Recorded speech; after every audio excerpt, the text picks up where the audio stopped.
Hi, welcome to my YouTube channel. Today we're going to be learning how to tie-dye Converse. But before we get started, I wanted to invite you to check out my Etsy shop, Sassy Blessings Co. I will leave the link in the comments for you to check out. And remember, if you don't want to DIY it, you can buy it. So we're going to start by how to prep your shoes. You're going to want to begin by removing your laces and then doing a pre-wash with soda ash. And you'll be able to find those directions right on the box and follow them, but just be sure that you let the shoes dry completely before you begin to dye. Then you're going to want to transfer all your dyes to a fine tip applicator. I use tulip dyes and I find that the applicators are just too big. And finally, you're going to want to go ahead and arrange them in the color order that you're going to be using for your shoes. So now you can see I'm getting started here on the inside edge and working my way to the outside. Again, I have my fine tip applicator, which you can just grab on Amazon, up to you. I have clipped my tongue out of the way so that it doesn't get dye on it, and I'm working in that color order.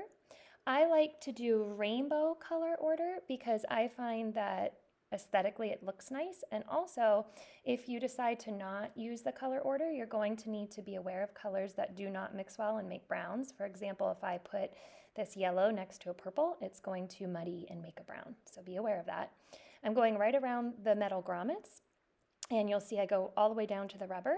If you accidentally get any dye on the rubber, it's really easy to wipe off, so have a little cloth handy or a paper towel.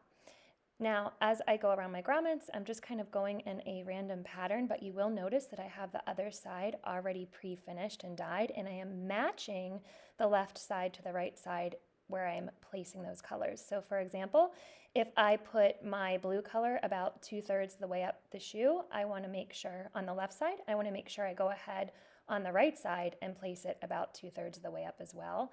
And that way it has that cohesive look.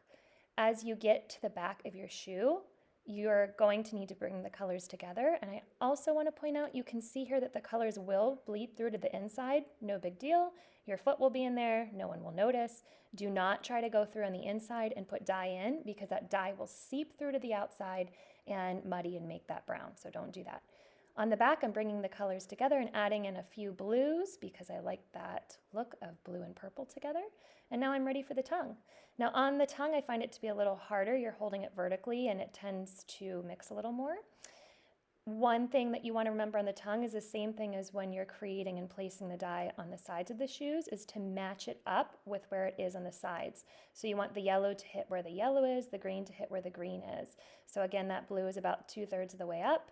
I want to make sure on the outsides, I want to make sure I have that about 2/3 of the way up on the tongue as well, going all the way to the top and over the threading there. So once you have this done, you're going to need to let it dry completely, and there are some last steps you're going to want to follow. I find that the shoes look way too washed out with just one color, so for richer colors, you're going to want to repeat adding more coats of dye. I would say a minimum of 2. Let them dry completely for at least 72 hours so that color absorbs, and then you're going to soak it in room temperature water. The dye is going to come off in the water, and that's fine, but you're just going to dump the water with fresh water and keep repeating this until no dyes come off. And once that happens, you are ready. Let them dry and enjoy.